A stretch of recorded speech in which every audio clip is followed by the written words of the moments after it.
Welcome students, मैं doctor Sunil Kumar Garg से आचार्य ABST department BBD राजकीय महाविद्यालय चिमनपुरा शाहपुरा जयपुर आज आपके समक्ष बीकॉम पार्ट तृतीय एडवांस अकाउंटिंग के एक अध्याय शाखा लेखे के अंतर्गत अपूर्ण आश्रित शाखाओं के संबंध में प्रधान कार्यालय की पुस्तकों में लेखांकन की एक विधि, तीसरी विधि अंतिम खाता विधि की चर्चा आज करूंगा। तो आप देखें, तीसरी विधि है अंतिम खाता विधि या इसको शाखा व्यक्तिगत खाता विधि कहते हैं। इस विधि के अंतर्गत शाखा के लावानी की गणना करने के लिए प्रधान कार्यालय की पुस्तकों में पृथक से एक शाखा व्यापार एवं लावानी खाता बनाया जाता है। ध्यान रखें, यह खाता स्मरणार्थ खाता होता है, केवल शाखा के लाभ या हानि की जानकारी करने के लिए बनाया जाता है। व्यापार एवं लावानी खाता बनाते समय हमें यह भी ध्यान रखना चाहिए कि अब तक शाखा देनदार पद्धति एवं शाखा देनदार स्टॉक एवं देनदार पद्धति, इन दोनों विधियों में प्रधान कार्यालय शाखा को माल किसी भी मूल्य पर बेचता था, लागत मूल्य पर या बीजक मूल्य पर, और लेखा पुस्तकें भी लागत मूल्य के आधार पर भी तैयार की जा सकती थी और बीजक मूल्य के आधार पर भी तैयार की जा सकती थी। लेकिन इस विधि में जो हम व्यापार एवं लावानी खाता बनाएंगे उसमें 4 मदें जिनके संबंध में हमने मुख्य रूप से समायोजन किए थे। एक, शाखा के पास प्रारंभिक स्टॉक, शाखा के पास अंतिम स्टॉक, वर्ष के दौरान प्रधान कार्यालय के द्वारा शाखा को भेजा गया माल खाता एवं शाखा के द्वारा प्रधान कार्यालय को वापस लौटाया गया माल खाता। इन चारों मदों में अगर बीजक मूल्य पर दिया हुआ है, राशियां बीजक मूल्य दिया हुआ है, तो शाखा व्यापार एवं लावानी खाते के अंतर्गत इन चारों मदों को लागत मूल्य पर ही दर्शाया जाएगा। ये एक इम्पोर्टेंट चीज़ में याद रखेंगे, ध्यान रखेंगे। और तो इस तरह से व्यापार एवं लावानी खाता बना करके हम शाखा का लाभ या हानि ज्ञात कर लेंगे। तत्पश्चात प्रधान कार्यालय की पुस्तकों में एक ब्रांच अकाउंट बनाया जाएगा, शाखा खाता। शाखा खाता व्यक्तिगत खाते की तरह से होता है, जैसे किसी व्यक्ति से हमें वर्ष के प्रारंभ में क्या उससे हमें लेना है या देना है, तो यह यही बताता है कि भाई प्रधान कार्यालय के द्वारा शाखा को कोई राशि देनी है या शाखा से प्रधान कार्यालय कोई राशि लेनी है। इस शाखा खाते में एक बात ध्यान रखेंगे कि अभी तक जो हम शाखा खाता बनाते थे देनदार पद्धति के अंतर्गत, वहाँ डेबिट बैलेंस दिखाते थे, तो सारी चीज़ों को, तीनों चीज़ों को, चारों चीज़ों को अलग अलग वहाँ लिखते थे। To stock with branch, to branch debtors, to branch petty cash या टू ब्रांच एसेट्स। लेकिन यहाँ इन चारों मदों को, सारी संपत्तियाँ, शाखा के पास स्टॉक जो भी है उसका अलग अलग ना दिखा करके कंबाइंड टोटल से दिखाएंगे। To opening balance BD details के रूप में नीचे हम उनको डिटेल लिखा करके टोटल भार हम दिखा सकते हैं अपने ध्यान के लिए। इसी तरीके से शाखा खाते का अंतिम बैलेंस जो है बाई क्लोजिंग बैलेंस CD है, तो यह बताएगा कि प्रधान कार्यालय को शाखा से कितना पैसा लेना है। यदि शाखा के कोई दायित्व भी हैं तो शाखा के पास संपत्तियों में से उस शाखा के दायित्व को घटाकर नेट अमाउंट पर हम जो है इनको दिखाएंगे। तो इस शाखा खाते में बाकी की मदें वैसे ही आएंगी जैसे पूर्व बताती थी। टू बैलेंस BD के रूप में वो तीनों चारों मदें अलग अलग इनर साइड में दिखा के टोटल बार दिखाएंगे। To goods and to branch, to bank यानी हेड ऑफिस ने शाखा को कोई पैसा भेजा हो या खर्चा किया हो। इसके बाद by goods and to branch, goods send to branch यानी ब्रांच ने जो लौटाया। इसके बाद ब्रांच ने कितना पैसा हेड ऑफिस को भेजा वो यहाँ आ जाएगा। और इसके बाद बाई बैलेंस CD। ये बैलेंस CD निकालने से पूर्व जो शाखा लावानी खाते ने जितना लाभ प्रदर्शित किया है वह यहाँ दिखा देंगे। To general P&L account, net profit of the branch लिखने के बाद में यह बाई बैलेंस CD आपका आ जाएगा। अब इस सारी चीज़ को एक उदाहरण के माध्यम से अपन समझते हैं। ये उदाहरण आपकी स्क्रीन पर दिया हुआ है। इसमें लिखा हुआ है कि मुंबई के की बीकानेर में एक शाखा है। शाखा को माल लागत में 20% जोड़कर भेजा जाता है। शाखा के खर्चे मुंबई से चुकाए जाते हैं। शाखा सिर्फ विक्रय जनरल व देनदारों की खाता बही रखती है।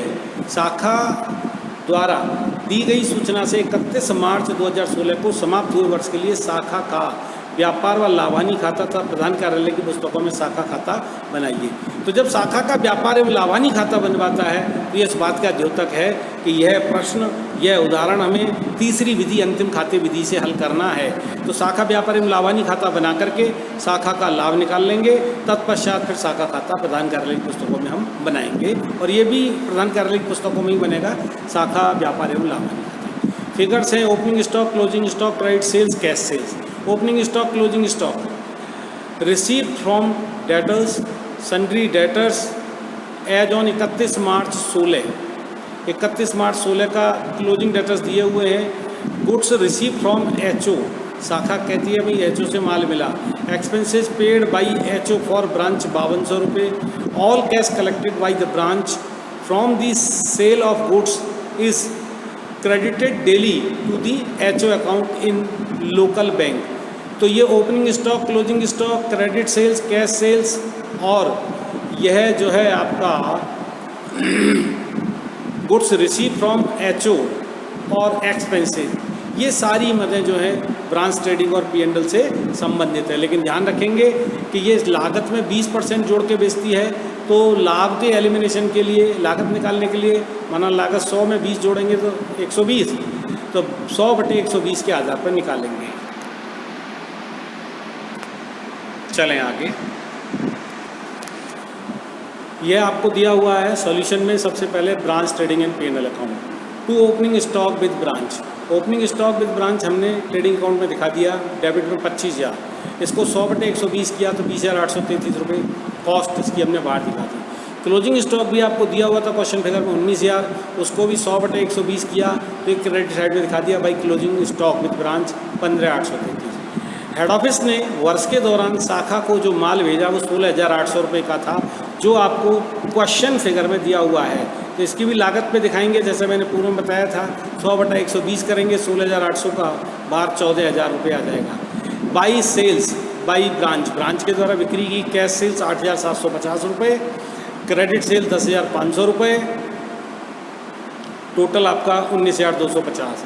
अब ये इस तरह से क्रेडिट साइड का टोटल हुआ 35,083, इसमें से 14 और 20 34,833 आप घटा देंगे, 250 रुपये ग्रॉस प्रॉफिट CD आ जाएगा। ये इस ग्रॉस प्रॉफिट को हमने नीचे कैरी कर दिया, बाई ग्रॉस प्रॉफिट BD 250 रुपये। एक्सपेंसेज जो आपको क्वेश्चन में दिए थे वो आपने यहाँ एक्सपेंसेज लिख दिए 5,200 रुपये। एंड इसके बाद फिर आपका ये by profit and loss account net loss आ गया आपके 4,950। यह 4,950 शाखा खाते में हम दिखा देंगे। नीचे इसके शाखा खाता बन रहा है, आप देखिए।